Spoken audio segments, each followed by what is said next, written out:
Hi. It's election day. Well, it's primary election day. So we are here in California. We are here on the West Coast watching two very, very interesting races. The mayor's race here in Los Angeles, the governor's race. And it is shaping up to be somewhat of a three-way race across the board. Hi, Chiron. Hi, Roby. Hi. Hi, Neek. How's it going, guys? Charles Parker. Which man are you talking about? So how many of you guys are in California and maybe have voted already? My foot's a little sore. A little bit sore, but thank you so much for asking. Rules of different kinds. I would love to know where your mind's at on all this. Neek, I think that is your vote there. Road Life Network. Interesting. So here's what we're going to be talking about today. We are going to be talking about, first, the election of Karen Bass, Nithya Raman, and Spencer Pratt. That is still pretty far down the road, November. And yet, it feels like election day, like the big election day is here, and it's just the primary. So here in California, the top two vote getters proceed to the actual ballot. And right now, it is like neck and neck. We've seen all kinds of different polling.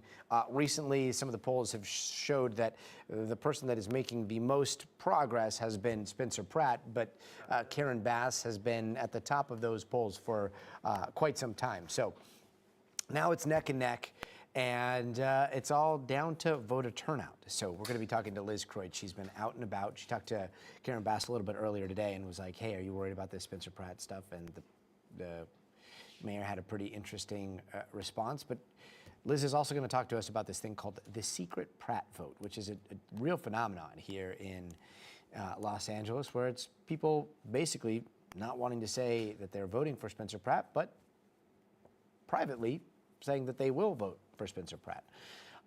And a lot of it has to do with this convergence of issues. You know, the mayor and LAPD put forth all these crime statistics saying that crime is down, that there's been a reduction of homelessness, and yet people here in Los Angeles, they continue to see some pretty acute problems out on the streets of Los Angeles that are very, very in public view. And so a lot of people here in California and in Los Angeles, they say that they are sick of the way that they feel walking around these streets. And so this is kind of like it's a vote against the status quo for Spencer Pratt. Now, the other side of this is Nithya Raman, who has been on the LA City Council for a while. She's a Democratic Socialist, and she has tried to separate herself from Karen Bass. Karen Bass is actually saying that she is going to be tougher on homelessness than the issue of drug addiction and homelessness on the streets than Nithya Raman. And so it's interesting to see all of them kind of fighting over the same things, and yet some of them maybe holding punches, and Spencer Pratt just throwing haymakers left and right. You've probably seen some of the ads. And then there's the question of experience. A lot of people are wondering about how he would effectively lead. So we're going to get into all of that, and I'd love to know how you guys feel. Let's see.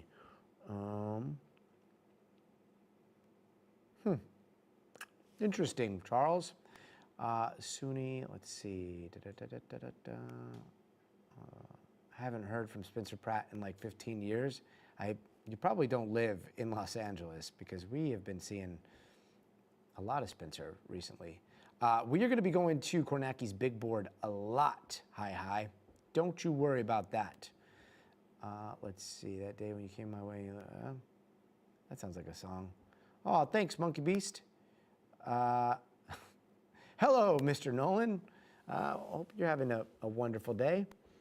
Let's see. Yes, H-Day. It's a very, very good point. Taido Martinez, is that how I say it? Greetings to you too. Oh, New York City Police. love to see all of this. Give me 2 seconds. I got to catch up on some stuff here. We got to figure out what's going to happen. Hopefully we get some calls.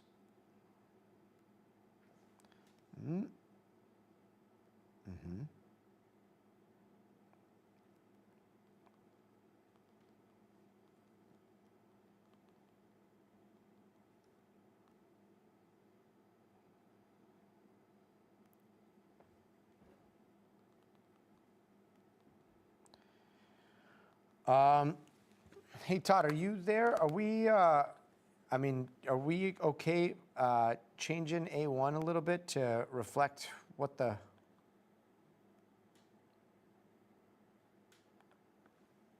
Okay.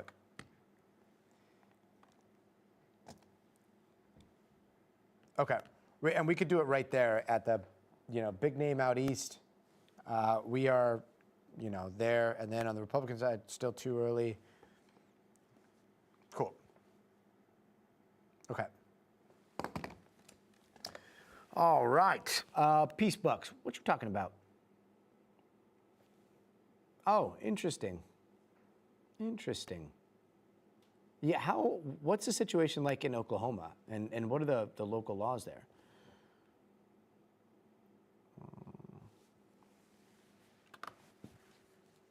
Skate committee is in the house.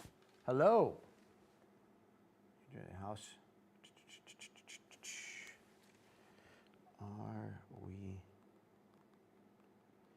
Do we want to go straight to Kornacki, or are we still starting with Liz? We have to wait 5 minutes, right? Okay. Yep. And you're in there, right? Okay. Okay.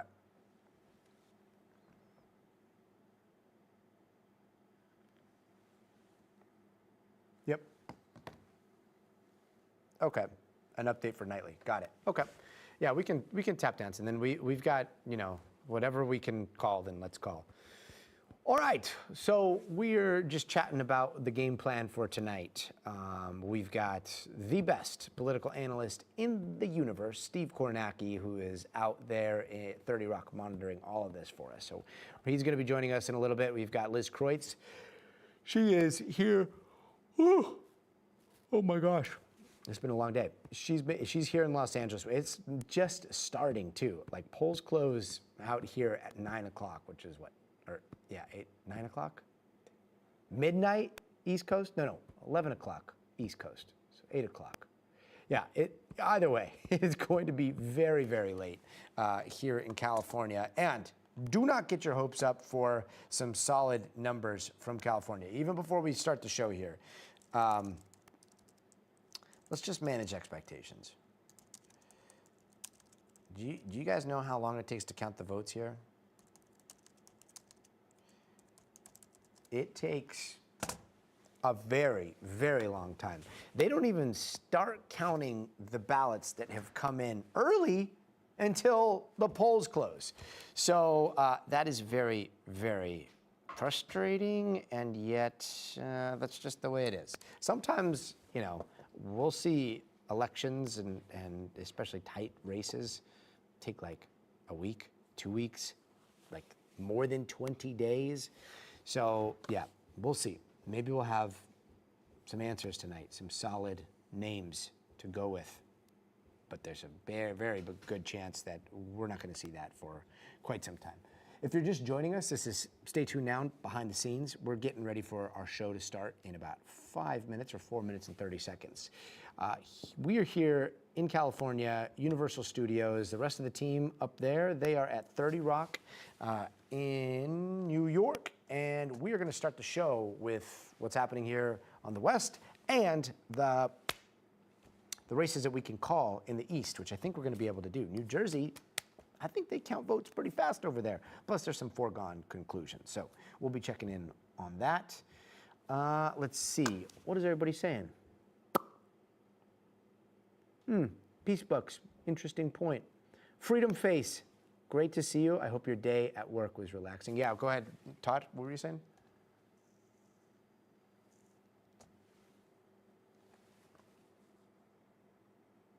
Okay, perfect. So starting B and then going all the way to G and then, okay, cool.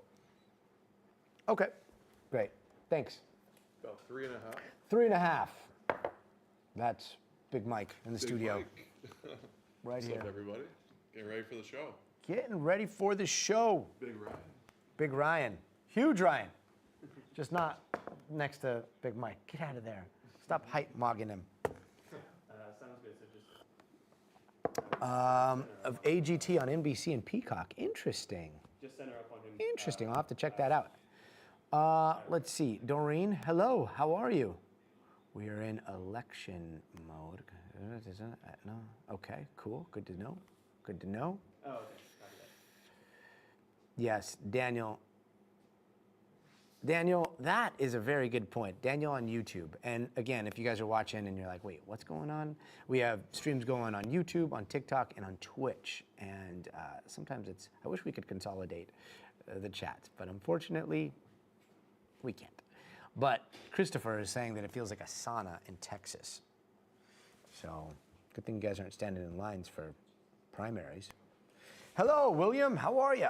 Lisa is, she's working from home today. And Peace Bucks. Interesting about Bitcoin. We'll have to check. All right, let me just make sure we got all of our ducks in a row here.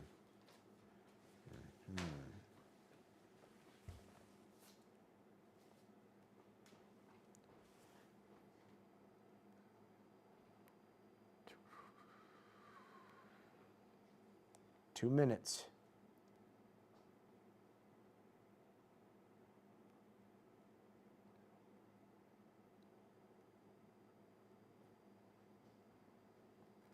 Okay, taking a look at A1.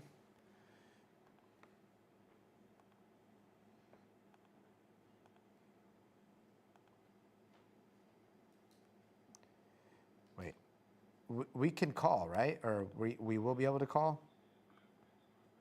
Is there a change here? I don't see it.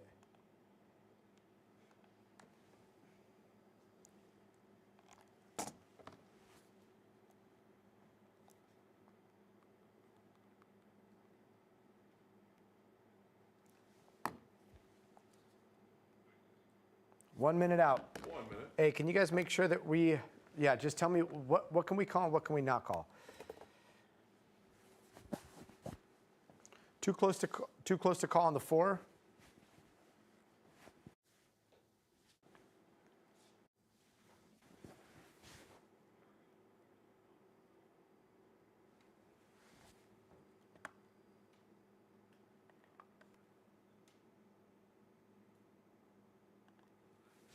$30.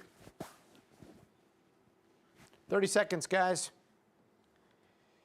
Okay. Is that in there or no?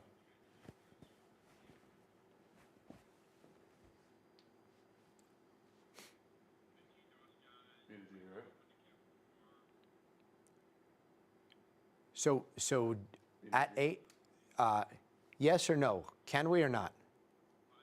5, 4. And that's in there? 3.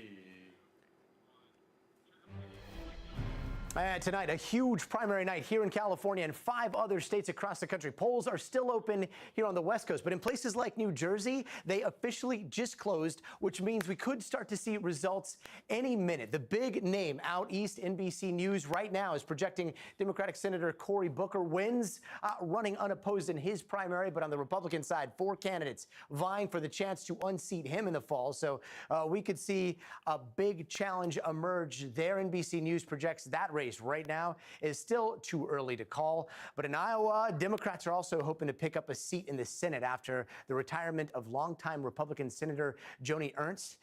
And the governor's race there, it looks like that could be quite the battle as well. We're also keeping an eye on New Mexico, Montana, South Dakota tonight, and we're going to be popping up those results as soon as they come in. But first, let's start here in California, where not just 1, but 2 big races could shift state politics in a major way. We all know Governor Gavin Newsom, right? Well, he's termed out, and now there are nearly 60 candidates running to succeed him in what has become the most expensive gubernatorial primary race in American history. We're going to dive into that race in just a second. But here in Los Angeles, all eyes right now are on this race, the headline-grabbing mayoral race, where the old guard is being confronted with challengers from both the right and the left. Incumbent Mayor Karen Bass facing off against City Council member Nithya Raman and former reality TV star Spencer Pratt.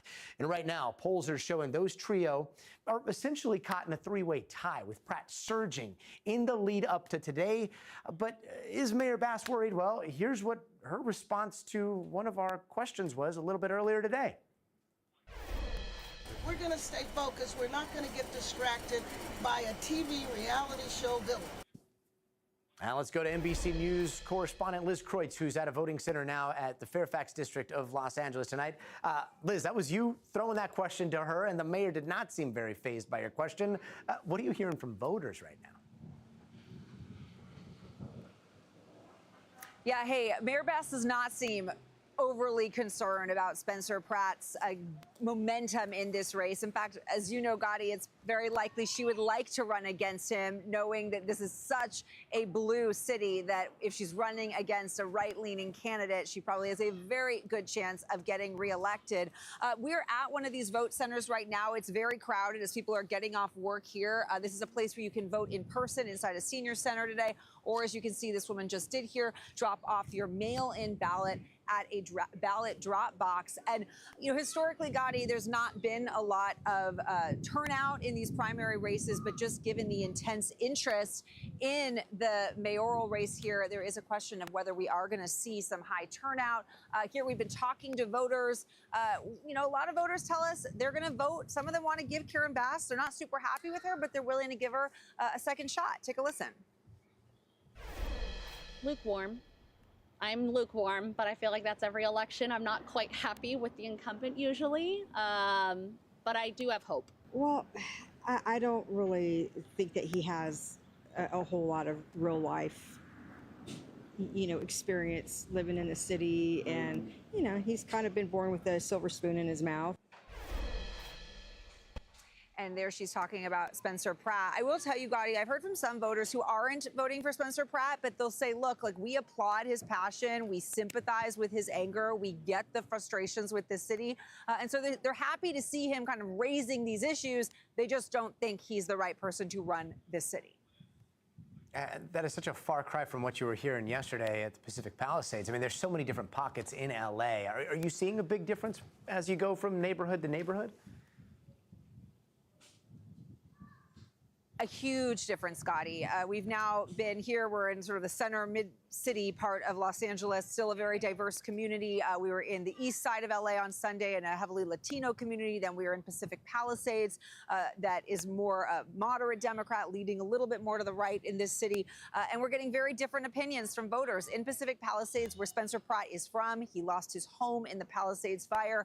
Nearly every single person we talked to, as we told you yesterday, said that they are voting for Pratt. But as we go around the city, we've heard some people yell out, "Go Pratt!" You know, they are voting for him. Most people in these other parts of the city say they're either going to give Bass another go or maybe try the progressive alternative, Nithya Raman. Interesting. And you say that, and I say that as, you know, the quote, or mainstream media here. I mean, there's also been like a lot of talk about the secret Pratt vote. Explain that to somebody that doesn't live in California. Like, what does that mean, and are you seeing it? Yeah, so it's somewhat reminiscent of the conversation back in 2016 when President Trump was running for his first election there. People said sort of the secret Trump vote, people who didn't want to admit publicly they were voting for him. That there's some theories that could be happening here in LA, that a city that is more than 50% registered Democrats, there are a lot of Democrats who might be voting for him. They just are doing so quietly. They don't want to admit it. I think it remains to be seen how that's going to translate in the polls. I can tell you anecdotally, I ran into someone yesterday who told me just that. She's fed up with the crime and homelessness. She's going to give Pratt a go. Not somebody I necessarily would have expected to vote in that direction. So there's some truth to it, I think, but how much we'll see when we get the results later tonight. and when we get the results is a very big question. Like, but let's manage expectations a little bit here. For those of us that have covered elections in Los Angeles or California, like, there is a chance that we could know something in like 4 hours when the polls close. But realistically, what are the chances that we won't know final numbers for days or possibly like maybe a week or two? I think, Gotti, I know we all want immediate gratification of knowing the results, but I think we all have to brace ourselves to be prepared for potentially days or weeks. California is this vote by mail system. So when we get the first batch of results today, it's going to include most of the mail-in ballots and drop-off ballots through yesterday. Then throughout the night tonight, we'll get some of the ballots that were done in person today. But the county, the state accepts ballots that were sent in by mail till 7 days after Election Day. So those are going to continue to get counted. Now, if it's a landslide for somebody, they'll know potentially tonight. But if it's a tight race, it could be between, let's say, any of these three mayoral candidates who's going to get those top two spots. It could be days that we're waiting. Yeah, landslides don't often happen in three-way races, but we'll see. Who knows? NBC's Liz Kreutz, thank you so very much. And I want to turn now to the big board and NBC's chief data analyst, Steve Kornacki, who, by the way, Steve, if you were in California and you were crunching the ballots coming in, we would have answers in seconds. I know you're keeping an eye right now on New Jersey this hour, where polls just closed. Like, what are we seeing there so far? Yeah, I don't know if I could be faster than California, but I couldn't be slower, I'll tell you that. So we're waiting on New Jersey right now. 7th Congressional District is the key primary to watch here tonight. Why? Because this is going to be one of the most competitive congressional races in America this November. The Republican incumbent here, unopposed, Tom Kean Jr., you could say the check mark there. He formally wins renomination. There's some mystery here. He has not been seen publicly in a few months. Medically undisclosed situation. He released a statement this afternoon promising some clarity. What we're waiting on to see tonight is which of these Democrats emerges to challenge him. The leader in the polling has been Rebecca Bennett. She's a former Navy helicopter pilot. But, Gotti, to give you a sense of it, this district, Donald Trump won this by a point in 2024. And Mikey Sherrill, when she got elected governor last year, Democrat in New Jersey, she won it by 2. So it voted for Trump by a point. It voted for a Democratic governor by 2 points. This is a classic swing district here. So there's a lot of eyes watching who emerges in this Democratic primary tonight in New Jersey. And yes, the polls have closed. No numbers yet, though. Yeah, we'll keep checking back. But 5 other states have primary elections today. So much is going on. Here in California, we're also watching the redistricting maps and how they play into today. Their governor's offices up for grabs. What else are you watching?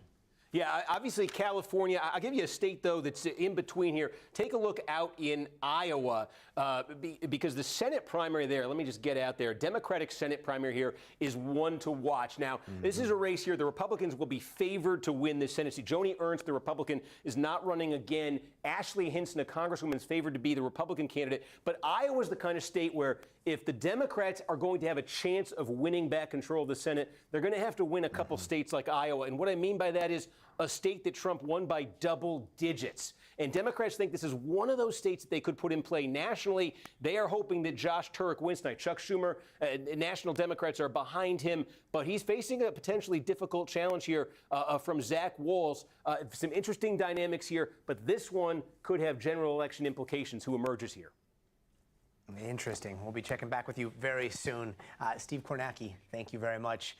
Again, back here in California, the biggest office on the ballot is technically the California's race for governor. And right now, here, too, that is looking like a three-way race. Former Attorney General Javier Becerra, billionaire businessman Tom Steyer, and Trump-backed Republican Steve Hilton, all vying to replace Governor Gavin Newsom. Remember, the race took quite the turn less than 2 months ago. Former Congressman Eric Swalwell was considered the frontrunner by most, but then dropped out after sexual assault allegations.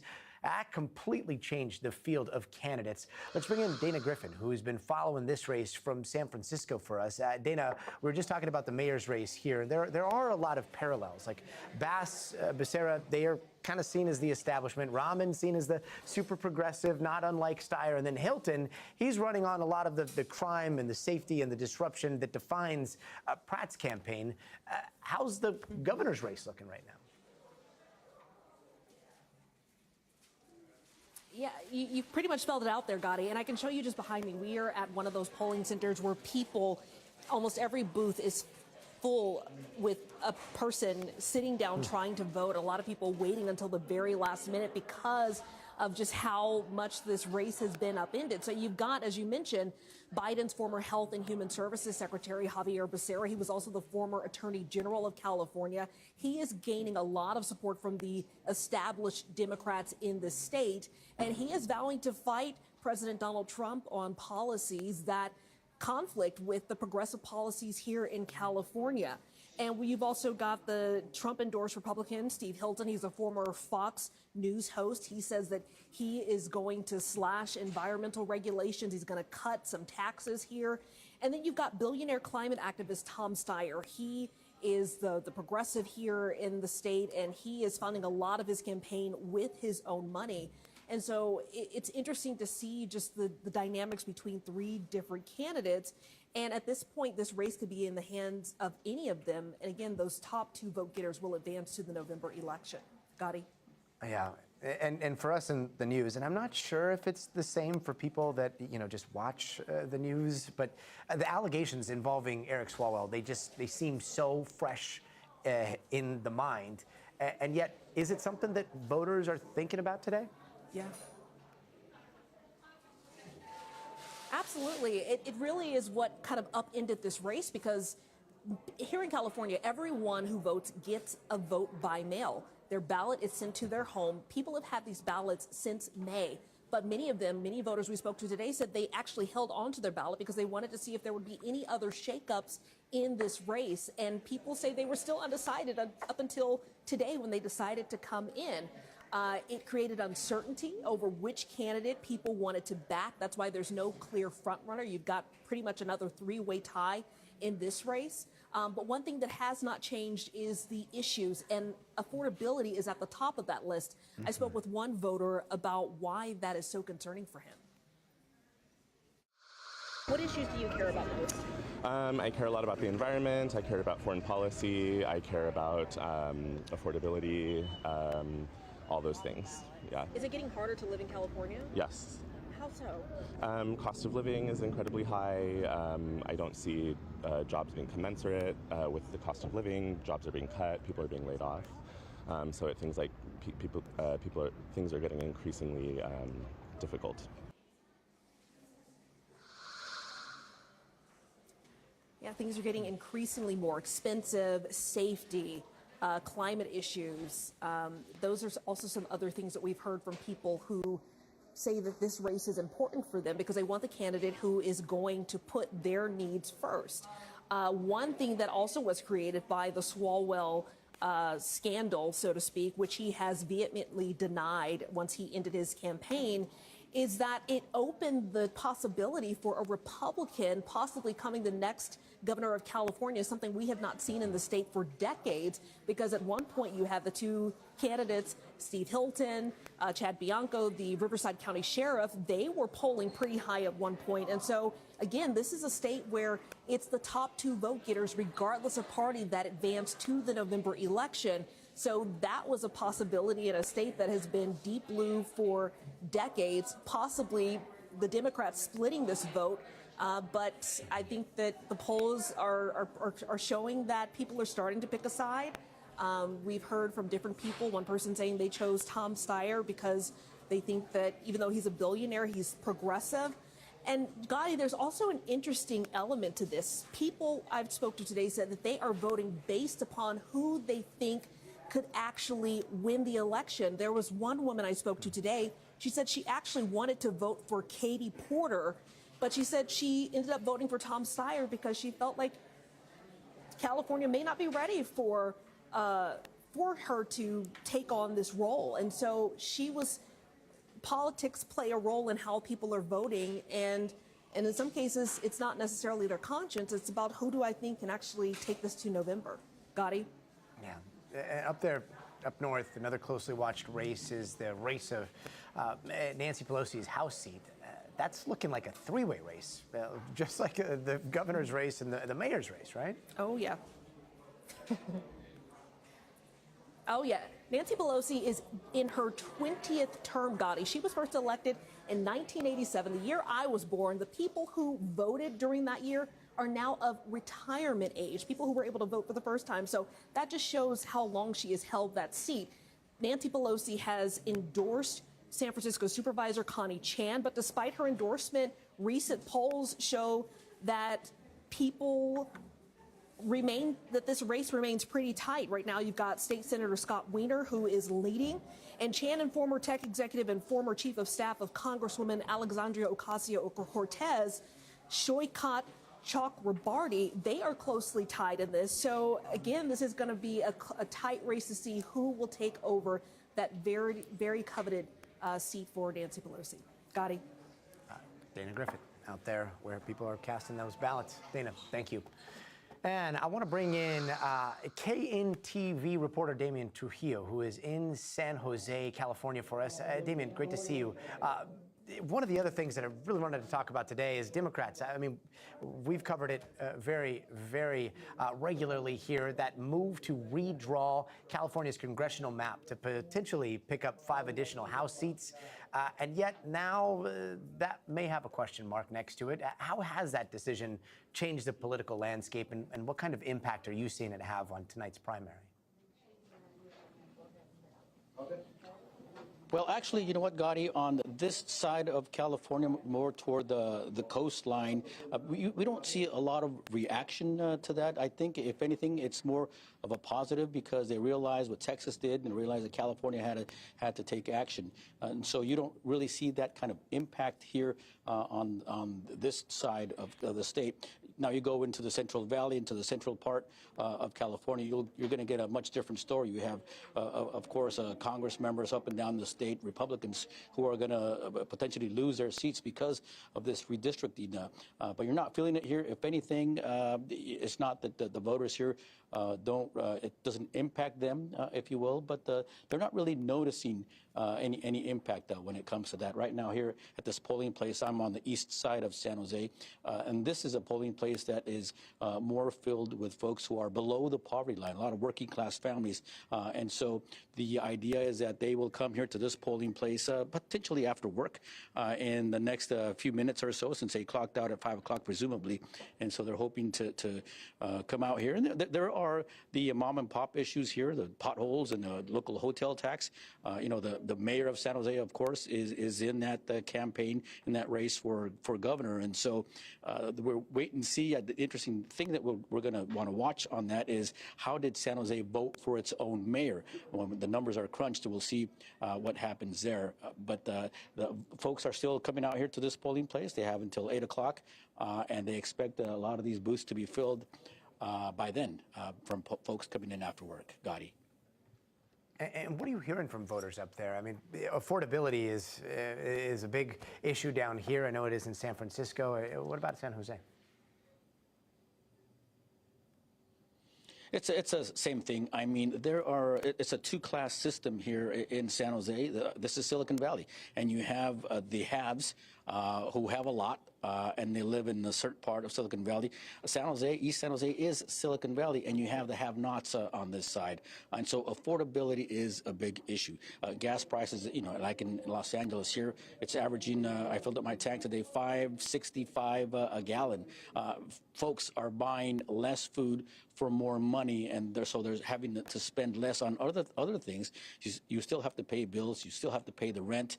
A lot of families are opening up garage sales to see what they can sell, earn a few more bucks, recycling and whatnot, aluminum cans and whatever they can to help make ends meet. Damian Trujillo, really appreciate your reporting. Thank you so much.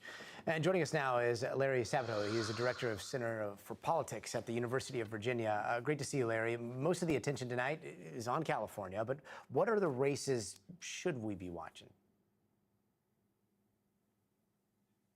Well, I'd start with Iowa, simply because Iowa used to be a mainstay for the Democratic Party. It was one of the most Democratic states in the Midwest. And even some weak national Democratic candidates for president would carry Iowa. But of late, even before Trump got on the scene, but especially since Trump got on the scene, it's turned very substantially Republican. Trump carried it easily in 2016, easily in 2020 when he lost nationally, and 2024. So they've had a series of Republican governors serving lengthy terms. They've had a series of Republican U.S. senators, including the one retiring, opening up a seat this year, Joni Ernst. But Democrats have a shot, and that's all it is, a shot at carrying Iowa for that. And Larry, the Iowa situation for governor is very important too. I think governor is really the key to how Iowa goes. Yeah, so you started breaking up there, Fred. I think we've got you now. One of the other things that we're going to be seeing at the beginning of. Got it.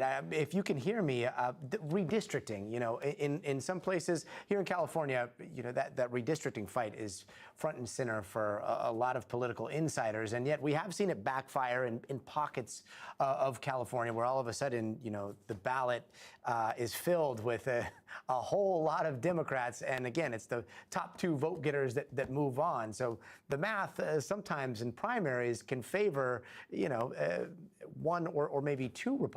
But in terms of redistricting across the country, does it seem like the primaries and the general election is going to be somewhat uncharted territory during the general election?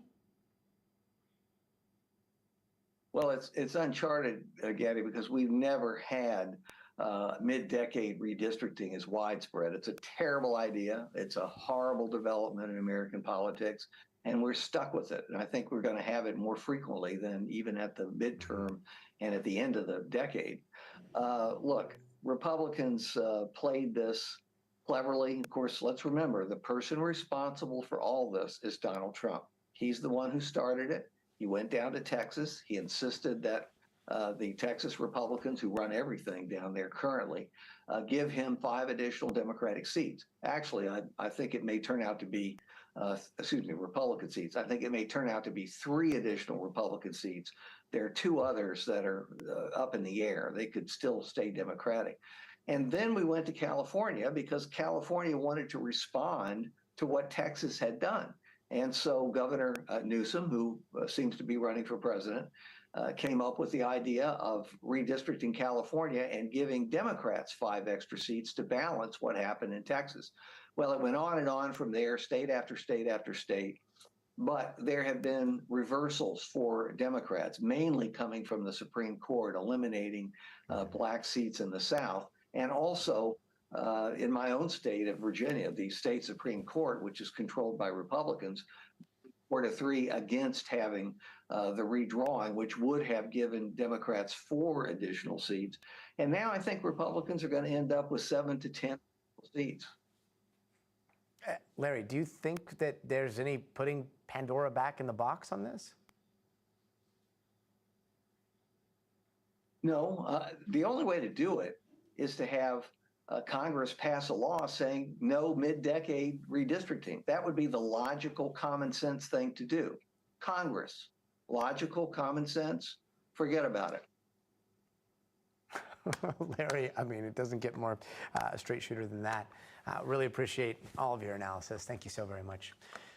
And joining us now is KNBC reporter Darsha Phillips, who is outside a polling location here in Los Angeles. Darsha, we've been talking a lot about the Los Angeles mayoral race and the race for governor here in California. And there's a real possibility that voters could see both a Republican and a Democrat on the ballot in November. I know people that are watching outside of California are like, what? No, that obviously you're going to see that. But here in California, it's the top 2 vote getters. Usually that's 2 Democrats. But what are you hearing from voters?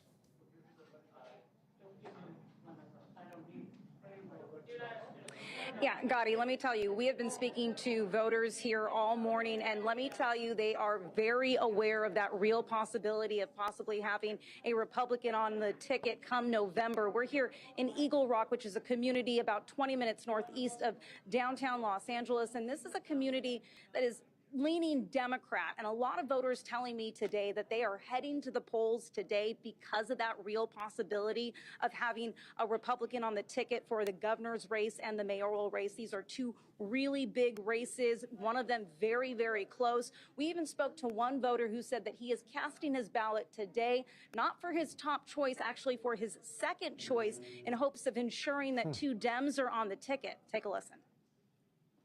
I hope that we can beat the Republicans down as far as possible. And then in terms of the governor's race, I'm going to vote for the person, not the person I want to win, but I'm going to be voting to the second place to see if we can get two blues on the final ballot, and hopefully the Reds stay home.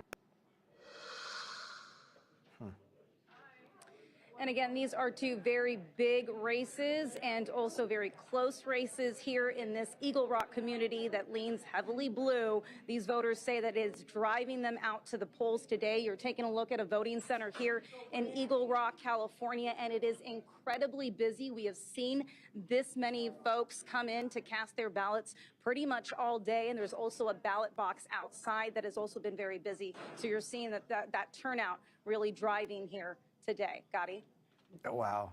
Those interviews are just such a good reminder that, you know, politics is not just about what happens on Election Day. Primaries are so very important. Darsha, one of the things I wanted to ask you about is this idea of a secret Spencer Pratt vote. People may not want to say that they're voting for Spencer Pratt publicly, but may do so privately. Have you heard any of that?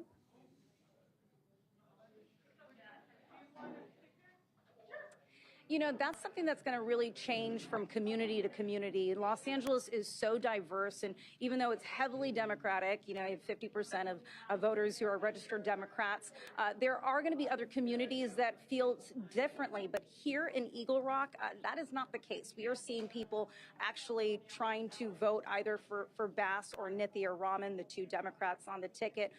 They are not here for the Republican on the ticket. But again, as I mentioned, Los Angeles is such a diverse community, so it's going to change from community to community. Gotti? Yeah, different realities for a city that is one, but very many. Darsha Phillips, always appreciate it. Thank you so much. Good seeing you. And stay with us all night as the results continue to roll in. Special coverage with Hallie Jackson, Steve Kornacki starts at 10 p.m. Eastern, 7 p.m. Pacific, right here on NBC News Now. And don't go anywhere. Coming up next, the latest on the peace negotiations to end the war in Iran, what Secretary of State Marco Rubio said Iran's nuclear program is up to right now. Plus, Russia launches one of its deadliest attacks on Ukraine in months, and the plea Ukrainian President Zelensky is making to the Trump administration. Also, we're trying a little something new here. If you see this QR code, feel free to scan through. You can chat with us live during the breaks. You want to weigh in on what's happening to the election? That'll take you behind the scenes, streaming on YouTube, TikTok, Twitch. Join the conversation. Come hang out all hour long.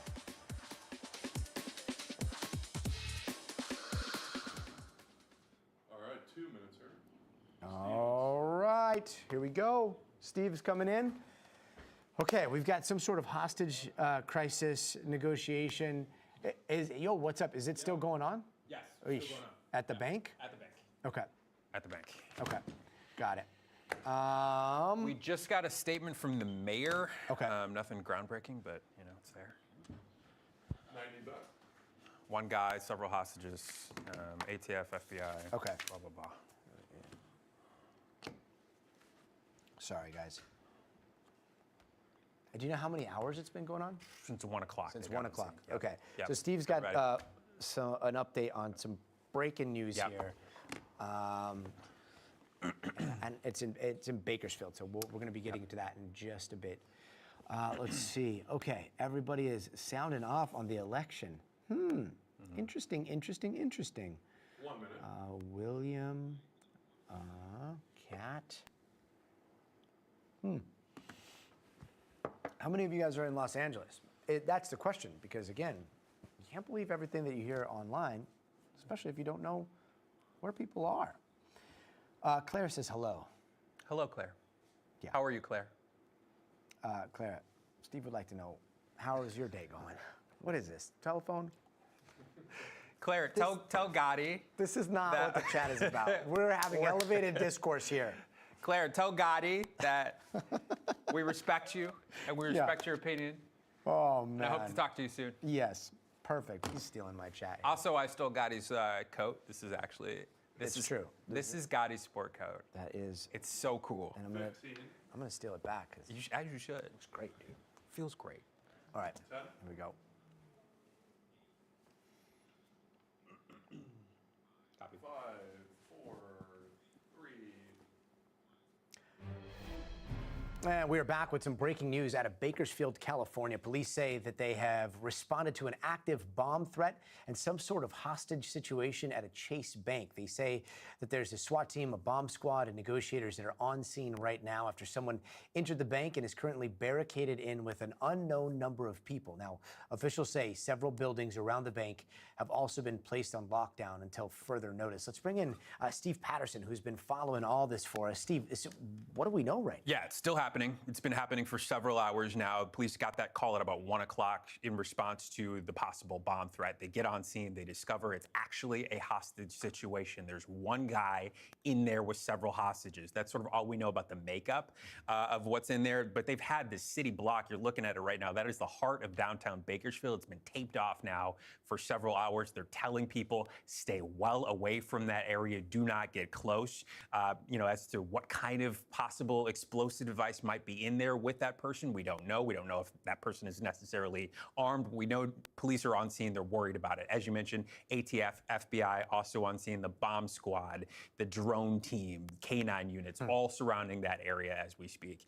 Police say they have, obviously a hold on the scene, a handle on the scene. The crisis negotiators, also part of that team. They are speaking with the person who is inside. We know through the phone. We don't necessarily know what demands are being made at this point, but we know there is a line of communication that has been open. It's been open for several hours, and they're going to continue to work on that, as this progresses. And I know they don't know exactly how many people are in there, but is it like a lot? Are there just a few people? Do we have a range or like a ballpark?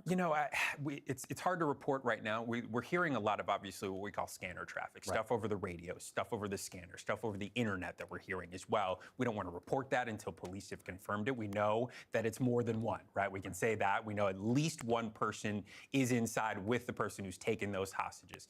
Conditions, as far as we've heard, no injuries have been reported, no arrests have been made. So that's obviously good news. But again, this has been going on now for several hours. So police hoping to come to a peaceful resolution. Hopefully there's some resolution soon. Steve Patterson, really appreciate it. Thank you so much. And turning now to some Iran peace talks. So we've got the war in Iran that's happening right now, and quite a bit. Today, the U.S. opened fire on an oil tanker allegedly violating a blockade. And also, there's this parallel war that's happening right now between Israel and Lebanon.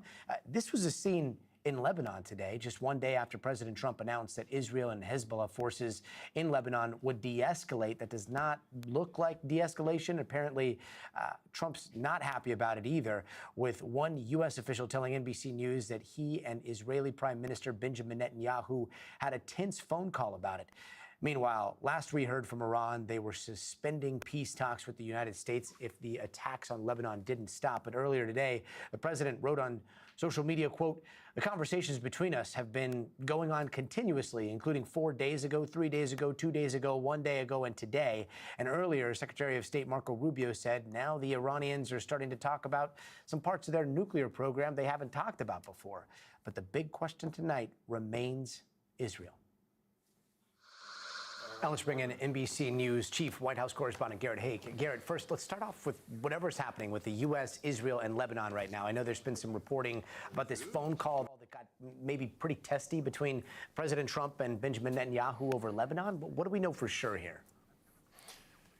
Yeah, Gotti, the most important flashpoint in the war with Iran right now may not be in Iran. It may be in southern Lebanon, where Israel's been engaging in what's more or less a full-scale war. The Iranians are very upset about it. And what we know is there was at least one phone call between President Trump and Prime Minister Netanyahu yesterday in which President Trump urged Netanyahu to essentially back off, to not press attacks into Beirut, the Lebanese capital, or perhaps to pull back altogether out of southern Lebanon. Netanyahu said he's not going going to do that. There were reports in other outlets that this call included cursing from President Trump and Netanyahu, that he had called Netanyahu crazy. Our sources, which include a U.S. official and another person familiar with the call, say it wasn't quite that intense, but it was a tense call. There's a lot of frustration, clearly, from President Trump towards Netanyahu over the possibility that Israel's aggressive actions, which they say are self-defense in Lebanon, could imperil a peace deal actually being struck with Iran. And Iran is saying that those peace talks with the United States, they really hinge on the ceasefire between Lebanon and Israel. That's right. So if that's the case, where does that leave negotiations right now? Yeah, I mean, it's a mess. The president posted today that negotiations are continuing every day. That's not really how this has worked, since they're mostly being passed back and forth, essentially passing messages from the U.S. to the Pakistanis, to the Iranians, and then back up the chain. But Secretary Rubio was on Capitol Hill today. He insisted that there is still progress being made, that these negotiations could still bear fruit, but they're still going to come down to what, at the end of the day, is the thorniest issue, which is the future of Iran's nuclear program, and whether the U.S. is willing to take Iran at its word that they don't want a nuclear weapon, or going to force the issue to go get the nuclear material that remains there. So I guess the immediate concern is what's going on in Lebanon. The longer-term concern is what's going on with that nuclear material. And, Gadi, it's not clear that the U.S. has much control over any of those issues right now. Meanwhile, Trump named Bill Pulte as acting director of national intelligence, which is a surprise to some after Tulsi Gabbard announced she is stepping down. What do we know about him? Because if I'm reading this right, does he have a resume that fits the bill of what he's doing now? No, not in the slightest. I mean, this is someone who came from a background in a construction company. His family business built houses. He's been the housing chief for President Trump. And if people recognize his name, it may be most likely because he's the person who's put forward some of the recommendations that the Department of Justice prosecute various Trump opponents for mortgage fraud. That has a lot of people looking around and saying, this is not about intelligence. This is about putting someone who's a close ally of the president, who's shown a willingness to think creatively about ways to go after the president's opponents, in a position with a lot of authority and a lot of ability to use essentially the intelligence apparatus in this country in ways that could be nefarious. Democrats hate it, and even a number of top Republicans today either questioned his qualifications or just wouldn't talk about this prospect. So expect this to be some degree of a fight on Capitol Hill. Yeah, we'll see how that plays out. Garrett Haake, thank you.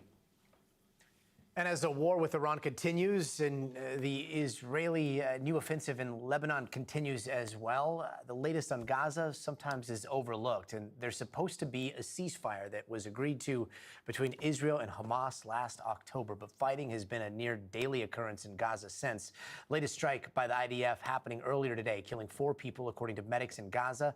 In recent days, the Israeli military says it killed 5 terror operatives in Gaza. Both sides are blaming each other for violating the truce. Gaza health officials say Israel has killed more than 900 Palestinians since the ceasefire. Meanwhile, Prime Minister Benjamin Netanyahu says Israel controls 60% of Gaza, and he wants the IDF to increase that to 70%. Now, let's bring in NBC's Matt Bradley, who's out there in Doha right now. Matt, this ceasefire in Gaza, what does it actually mean on the ground? Well, I mean, the big good news is that the deaths have decreased dramatically. The violence has decreased dramatically. Aid is now flowing in at levels it wasn't before the ceasefire. But that's just the good news, and it is limited. The people of Gaza are still living in dire, pitiable conditions. Many of them are now living in tents because more than 90% of the population has been displaced. That makes for very, very rough living, especially during the winter. And now with summer coming, it really invites pests and rodents, insects, and it's only going to get worse as the heat increases. And a lot of people are living in homes that have been partially destroyed. So wind and rain and these sorts of things can actually and do crush these buildings and have been injuring and killing some of the inhabitants who, again, have been displaced multiple times in the Gaza Strip. Aid is coming in more than it was before, but aid agencies and advocacy groups say it's still not nearly enough. And there is still a lot of Israeli attacks. The Israelis have said that Hamas has been attacking them and that their attacks have been in response. But at the same time, we have seen the Israeli forces killing and firing upon Hamas leaders, which by most definitions would be considered a violation of the ceasefire. And Matt, there's the question of the U.S.'s role in all this, right? Back when the President Trump created that board of peace, he pledged $17 billion to rebuild the infrastructure in Gaza. What's the latest there, and what other issues has that board run into? It's a great question, Gotti, and the fact is that the diplomacy around all of this has been totally gridlocked. Hamas has refused to give up their weapons, which was one of the parts of this ceasefire deal, according to the Israelis. The Israelis say that they need Hamas to give up their weapons before they do anything. Israel has been expanding, actually, its zone of control. It used to, at the end, or at the advent of the ceasefire, controlled a little more than 50% of the Gaza Strip along this so-called yellow line.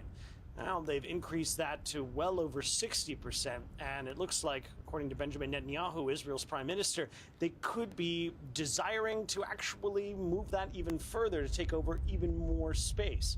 They say Hamas hasn't, acceded to the terms of the treaty and haven't given up their weapons. By the Israeli definition of Hamas disarming, that would mean destroying all of their vast tunnel network under the Gaza Strip as well.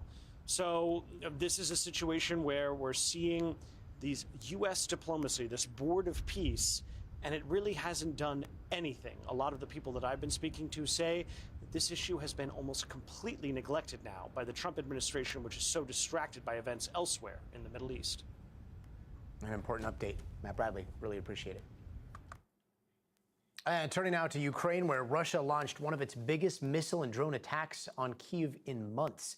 At least 22 people were killed and more than 130 were hurt. Those strikes leveled 2 apartment buildings. And President Volodymyr Zelensky is telling the U.S. that help is, quote, absolutely necessary. NBC's Keir Simmons has the latest. President Zelensky has been warning of another potential bombardment on Ukraine, possibly even as soon as this night, but could be any night. Certainly there were hundreds of drones and missiles fired on that country, and thousands of people left sheltering, as they have done for more than 4 years. 22 people killed overnight across Ukraine. President Putin saying that the bombardment is in response to alleged Ukrainian drone strike on a dormitory of a college. Now, the Ukrainians deny involvement in that, but 21 people were killed by that strike. Here in St. Petersburg, they have seen consistent drone attacks in this region, this drone war escalating tension between Russia and Europe, and fears increasing that there could be a further clash between Russia and Europe. Here in St. Petersburg, we are not far from the border of the European Union. President Putin is expected here later this week to give a keynote address. Keir Simmons, thank you so much. And it looks like we've got some breaking news now. Out of New Jersey, NBC News is projecting Rebecca Bennett wins the New Jersey House seat. We're going to be following more on that in just a bit. This is the district where it looks like she's going to be facing off against Tom Kean Jr., who has had some health issues recently. So we're going to be following the latest on that in just a bit. But again, projected winner there, Rebecca Bennett in District 7 out there in New Jersey. Coming up, video showing a black bear attacking a woman in Japan. It is that same bear who went after 3 other people in the same day. The hunt now to find that animal. Coming up next.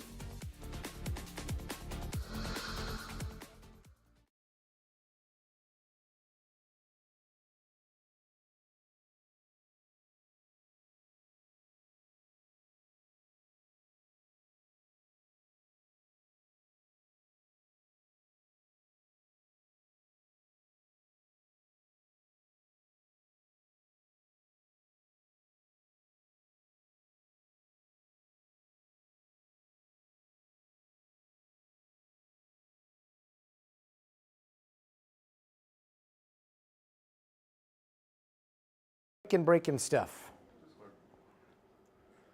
Do we have his statement in case we have to chat about it?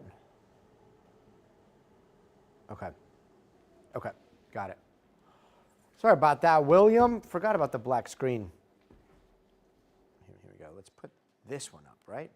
Lisa is not here today. It was my bad. I've got the buttons, and I like to press the buttons, and I forgot to press the button. It's a lot to remember today. Let's see, Peace Bucks. I think you're right. I think you're totally right about that. Hopefully all of it is over very soon. SML, we are here in Universal Studios. Flip, I don't know if there are any demands. Are you talking about what happened in Bakersfield? Just a little bit ago, if you're just joining us, there's a hostage situation / bomb threat at a Chase Bank in Bakersfield right now, and hostage negotiators are there. And Steve Patterson was just briefing us on what's going on, but hopefully that finds a peaceful resolution pretty soon here. They do. We haven't had one in a while, but when they hit, you feel them. Let's see. Oh, really? That's great, William. 30. Okay, we've got 30 seconds. So in about 30 seconds, we're going to be doing a bunch of different stories from around the country. And then in the next block, we're going to be talking about the latest in AI, because as often as we can, we like to keep our eye on the paradigm shift that we see happening in society. 10. Wow, I didn't know that. I'll have to check that out. Thanks, Peace Bucks. 5, 4,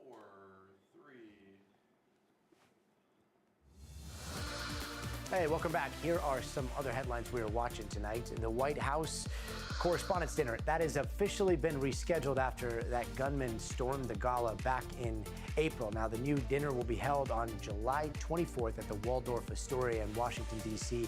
President Trump saying on Truth Social today that, yes, he will be there. And today, 4 people in Japan were attacked by a bear that showed up in a neighborhood. Check out this video. See, right there in the corner, you see that black thing? That is a bear chasing a person before running inside the building. Fortunately, somebody came, chased him away in that SUV. That is the latest bear attack in the country that has been having a huge problems with black bears. And in Minnesota, 3 kids and a bus driver were hurt after a school bus crashed into a university building. Police say about a dozen kids were on the bus when it went off the road. No one inside that building was hurt. And Serena Williams, she is making her return to professional tennis after nearly 4 years away. The 23-time Grand Slam singles champion is scheduled to compete in the doubles tournament this month at the HSBC Championship in London. Now, Williams saying in a statement that she is excited to be back on that court. And keeping it in the sports world, Steph Curry has a new endorsement deal with a Chinese sportswear company, Li Ning, the Golden State Warriors star, announcing that reported $400 million deal on social media Monday after splitting ways with Under Armour back in November. According to ESPN, the 10-year agreement includes plans for basketball, athleisure, and golf products. And coming up in the future of everything, the new executive order President Trump signed on AI, why the government wants to now test the latest models before they're released to the public. 2 minutes. 2 minutes? All right, we got 2 minutes. We got 2 minutes to chat. Chat? Too many AI data centers being built. Don't worry, they're going to be built in space very, very soon. And we may not have to deal with that. We'll just have a bunch of server warehouses that are not doing what they used to do. But we'll see. A lot of power usage for sure. I hope that doesn't happen. I don't want to get attacked by AI. Are you guys worried about existential AI threats? Not just like the job taking, but, you know, physical threats? Or do you think that those are overblown? It's something I wonder about, you know? We don't want to be Chicken Little, sky is falling, but at the same time, it does seem like there are seismic shifts happening under our feet. Yeah, nothing breaks in a server rack. Not your server racks. Blood to Bleed is, you know, the professor of RAID drives, as I think he tried to explain it all to me, and it took him an hour in my office one day. Bill Franklin, he's worried about it. What? Peace Books, is that real? Are you sure? It has affected my job, and it will continue to affect my job. And that's one of the reasons why we're doing this chat, because I think human-to-human interaction is very important. 20. Oh, forgot to hit this. Sorry, I'll be there. Boom. Here we go. 15 seconds. Dun, dun, dun. Right here? Yeah, perfect. Got it.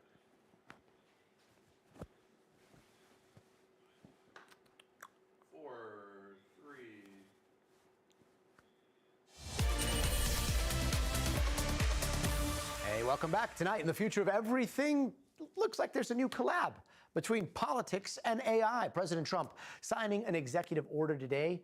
In private, though, he's asking tech companies to give AI models to the government before they release them to the public so that they can be tested and vetted. That is a change in approach for the Trump administration, who at first were very big on being kind of hands-off with AI. But then just last month, Trump had scrapped the original executive order, saying he didn't want it to get in the way of Americans competing against China.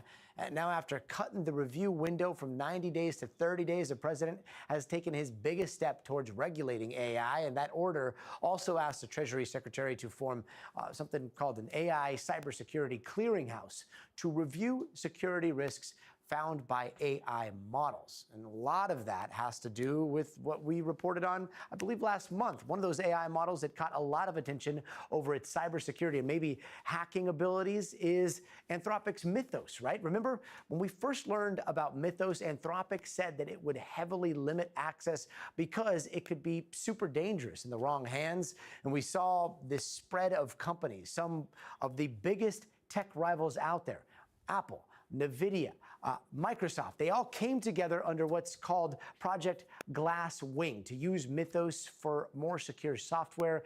They said the model found thousands of security bugs that even the smartest hackers could not find. Well, today, Anthropic added 150 more partners in more than 15 other countries to that project, meaning that they're going to also get access to Mythos.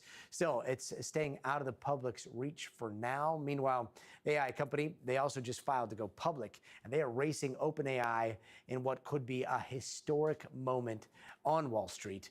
We're going to see what happens on Wall Street when those take to the street. We're talking trillions of dollars potentially. But coming up, another check-in with Steve Kornacki at the big board on this big primary election night. More results are just coming in. We're going to bring them to you.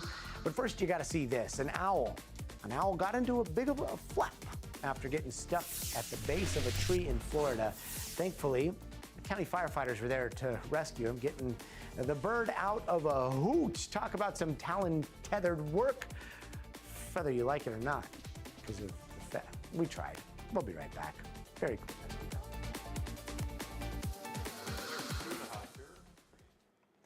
I know, I messed that up. I said NVIDIA, and it's not NVIDIA, it's NVIDIA. Gosh, NVIDIA. Did anybody catch it? Did anybody say NVIDIA?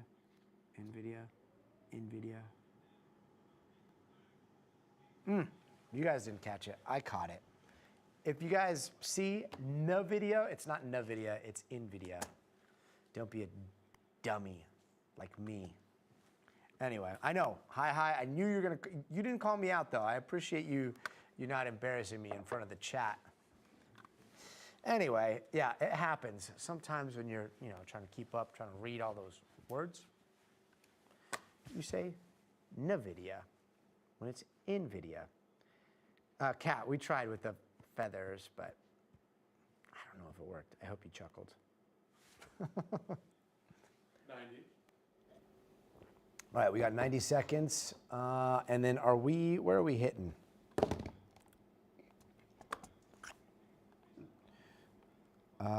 What do we got coming up here, Todd?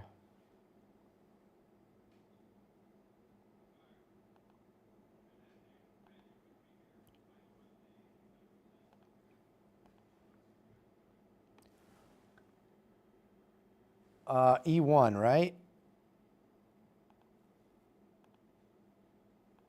Anything specific? 1 minute. And how much time do we have? Todd, can you hear me?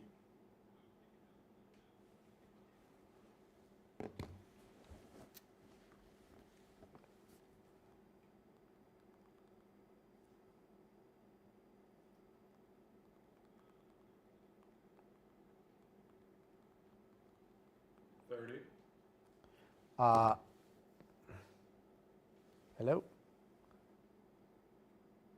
Hello? Hey, where are we going? Kornacki, do we have any?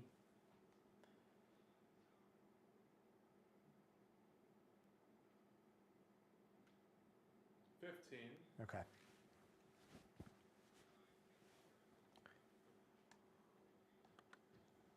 Got it. Okay. Yeah, and what's he queued up to talk about?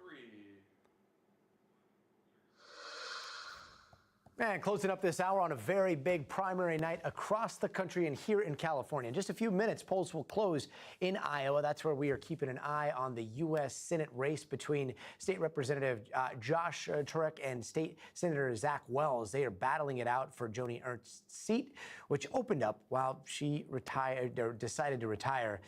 There have been millions poured into that race because some Democrats think this might be their best chance at flipping a seat in their favor. For more on what we need to keep an eye on, let's check back with Steve Kornacki at the big board. Steve, what's it looking like?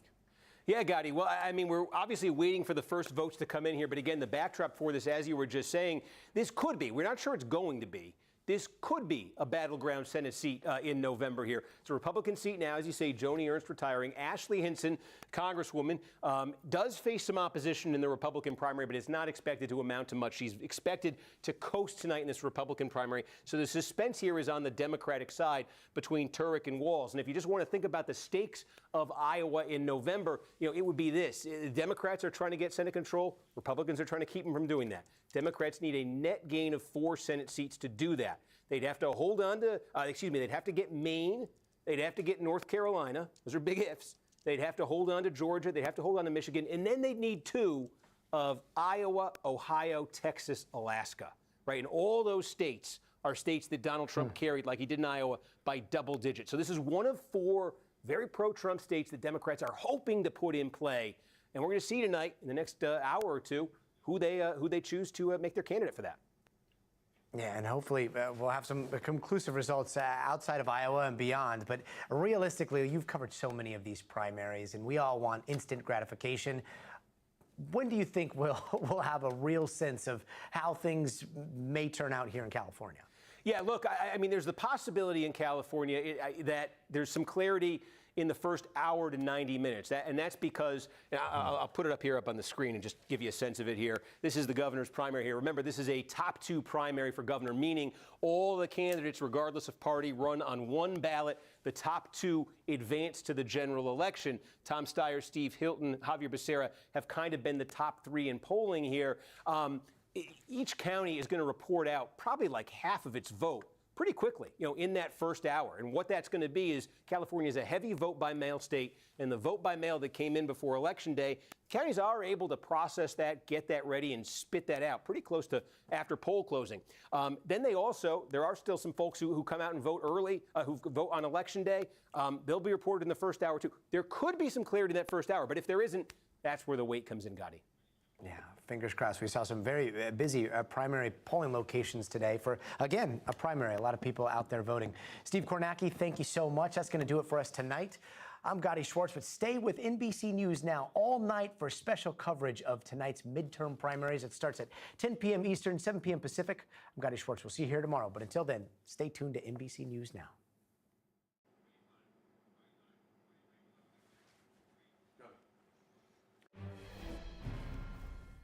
And we've got some breaking news tonight. We are just 2 hours away from polls closing here in California. But in Iowa, the voting is already over.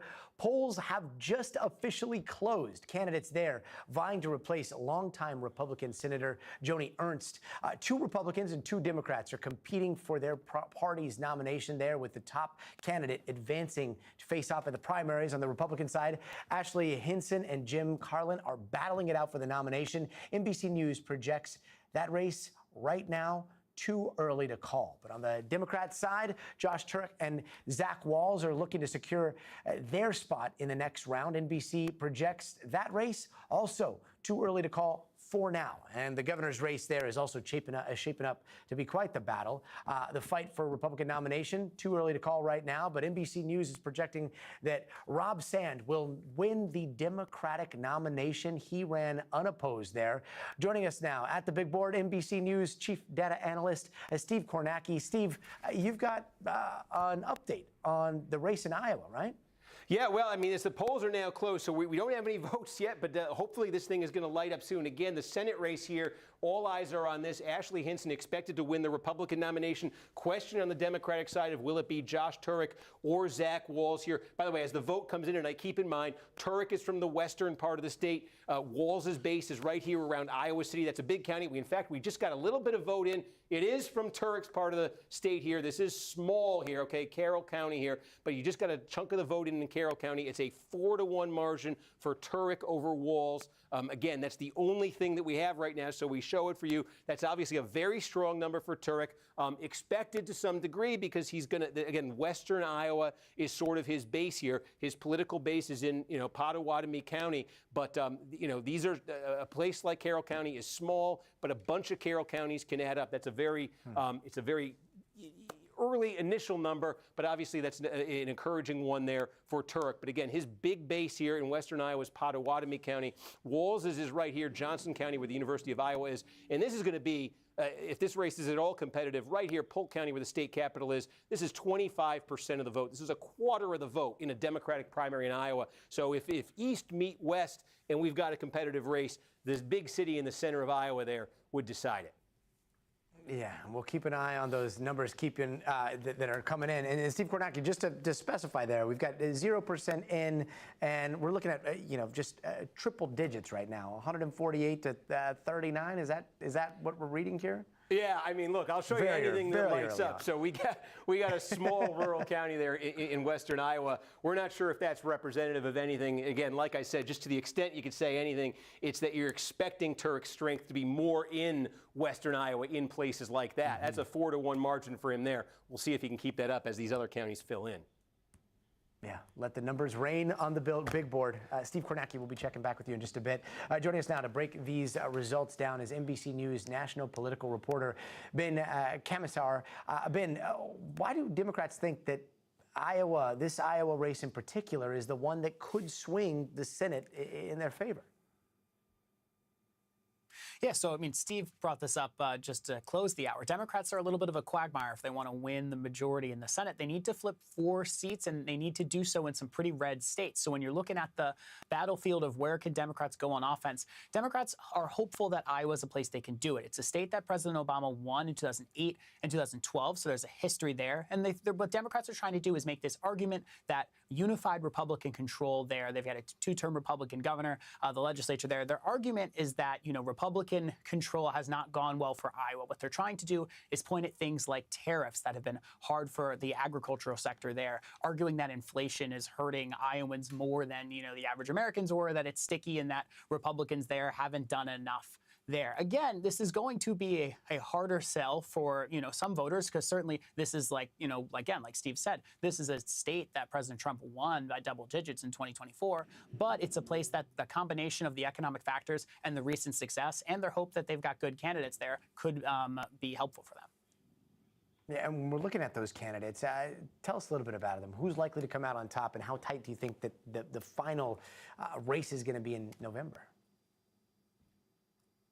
Well, the question right now, Steve was just talking about this, the two Democratic candidates that folks are jazzed about. It's the two of them in that corner. There's Turek and there's Walz. I think we're going to wait and see who's the, there's been a ton of money spent there to boost Turek. Turek has the backing of some of the establishment folks, but Walz has run a pretty hard campaign too, sort of arguing, trying to use that establishment support for his opponent to make himself the not anti-establishment, but the sort of, outside, a little bit of an outsider candidate, even for someone who has served in the legislature. And then you've got on the Republican side, you've got Ashley Hinson is probably likely to cruise here. We're going to see how the vote drops down, but Republicans are really excited about her. I don't want her to get lost in the shuffle here just because there isn't a competitive race necessarily there. I mean, she has won a battleground House seat before. She's a former television anchor. She's well known in the area. She's a good fundraiser, and she was able to basically clear the field pretty quickly. When she jumped in, she got President Trump's early endorsements. That's really helpful for her too. Yeah, Ben Camisar, really appreciate your reporting. We'll be checking back with you throughout the night. Thank you so much. And here in Los Angeles, right now, all eyes are on the mayoral race. Incumbent Mayor Karen Bass fighting to keep her seat, facing off against City Council member Nithya Raman and former reality TV star Spencer Pratt. And the race for governor here in California, that's also shaping up to be a three-way battle as we see it right now. Former Attorney General Javier Becerra, billionaire businessman Tom Steyer, and Trump-backed Republican Steve Hilton, all vying to replace Governor Gavin Newsom. And right now, let's head out to Liz Kreutz, who is at the polls in Los Angeles. Liz, how's the turnout looking so far that we get down to the wire? We still have a few hours here in Los Angeles, but you've been talking to voters all day. Yeah, we're seeing quite the line of voters here coming through. This is one of these vote drop-box centers. It's a place where you can vote in person and also drop off your mail-in ballot in person. It has been very busy. It is certainly picking up as people get off work, and it's the final few hours of this race. We were talking earlier, historically, primary elections don't have very large turnout, but there is so much interest in this mayoral race that we could see historic turnout here in L.A. In fact, I'm going to bring in one of the voters who just came in and dropped off his ballot. This is Austin. Thanks so much. Tell me, you said you're voting for Nithya Raman. Why? Yeah, I think in the primaries, I like to participate and maybe voice my really where the party base is for me, more so than in the general. It's usually more of a centrist Democrat, typically speaking. So I like to voice my opinion a little bit more up front in the primaries to maybe give them a shot in the general. How would you rate Karen Bass? Are you happy with her as mayor? Yeah, Karen Bass, I don't have any qualms. I would definitely vote for her in the general if it came down to it. But I do like the idea of voting for really where you want to be ideologically in the primary, because we weren't really afforded that in the last presidential election, for example. Well, what about Spencer Pratt? What's your take on him? All I know is he was a reality TV star. He's a Republican. He got the endorsement from Trump, which might not sit well with a lot of voting Democrats here in the city, but we'll see where it lands.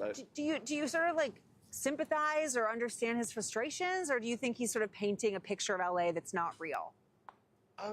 Yeah, I think it's very. It seems from my exposure. I haven't done an exponential amount of research on this, but it seems like he is more of a one-issue voter around the fires and that tragedy that happened, and it seems to be really focused around that. There's a lot of energy there, I can sense, and that understandable. I get it, but if that speaks to you, that speaks to you. But not exactly for you. And just really quick, who are you voting for governor? I am voting for. I'm in between two candidates. I haven't made my mind up yet. I'm about to. You hadn't dropped your. I thought you did drop. You're still about to vote. Well, no. Sorry. Okay. In the general, I don't know. In the general. If there's a runoff, but as of it stands, I'm voting Becerra just because he's the biggest name. I don't know if there is a runoff in the general. You're saying you want a Democrat to make it to the runoff. Personally, yes, but Got it. Well, Austin, thank you so much. We appreciate you sharing your thoughts here, and we'll see what happens tonight. Yes, thank you. Thank you. Gadi, we'll send it back to you. Liz, you're grilling people out there, getting all of the important questions answered. I love it. Liz, I do want to just mention. Oh, do you there have a question? People, yes, people are running to the ballot box behind you. There's still hours to go here in California, and again, this is the primary. I don't really see that much excitement in the primaries, at least the ones that I've covered here in California. You don't have people running to the ballot box. Are we reading too much into it, or does it feel like there is a lot of energy in these primaries this time around? I think there's a lot of energy for sure because of this mayoral race. I also think, Gotti, that a lot of Democrats are voting at the last minute. And that is because there was concern that in this open primary for governor, two Republicans would move to the runoff because Democrats were going to split their vote among all the candidates. And so Democrats, a lot of them strategically have been holding off until the last minute to cast their vote, like in Austin's case here, for the top leading candidate, which right now is Becerra. But Becerra or Steyer are really the top two Democrats at this time. So I think that's actually part of why we're seeing so many people today as well. Liz Kreutz, appreciate your reporting. Thank you, Liz. And let's turn back to the race for governor in California. That's what NBC's Dana Griffin is keeping an eye on for us out there in San Francisco. Dana, what are you hearing from voters where you are? Yeah, kind of the same sentiment that we're hearing over there in Los Angeles with Liz. Gotti, behind me, we've got another one of those ballot drop boxes, and all day we have seen people coming like clockwork just to drop it off, and we're hearing the same sentiment here. A lot of people held onto their ballots because they wanted to see if there was going to be some sort of shakeup with candidates, and many people just weren't really too thrilled about any of the candidates, so they were waiting till the last minute to try to make their vote count. I did run into one of those voters just a second ago. Her name is Letitia, and I stopped her and asked her if we could talk to her on air. Tell me, what brought you out to vote? What key issue? Californians just need to be heard, and we want someone that's going to represent us the right way and hear the voices that are coming from the people who are speaking and not just represent themselves. California needs, they need representation. They need the proper representation. I'm curious, who did you vote for? I voted for Becerra. Why? 6 dozen, one half of the other. It's a hit or miss, and I hope that he's going to run on the platform that he said that he is and hear us. Was he the front runner for you, or was there another candidate that maybe dropped out? No, there wasn't any other candidate that dropped out. He was my top pick. Yeah. Yeah. And what are you hoping for California as we head to the November election? Like, what do you want to see change here? We need more housing, proper housing, and we need to be able to afford it. We have a lot of Californians that are the working poor, and it's not fair to those who work hard as they can and not be able to afford to live here. Letitia, thank you so much for taking the time You're to talk welcome. to us. And affordability is one of the key issues that we've heard from people like Letitia, from others that have stopped by. There's also the sense of, California, it's too expensive to live here, and that wages aren't keeping up with the rate of inflation, Gotti. Yeah, affordability, and it's also interesting to hear the perspective of somebody that was impacted by the scandal that we saw earlier in this race. Dana, thank you so much. That's going to do it for us tonight. We're going to return you now to Top Story already in progress.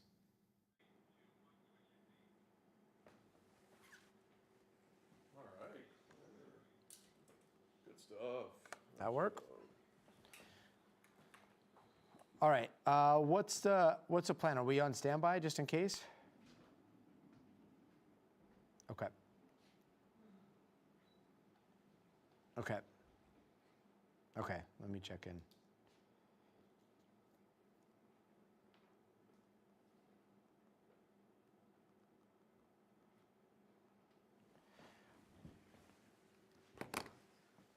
I think we're good.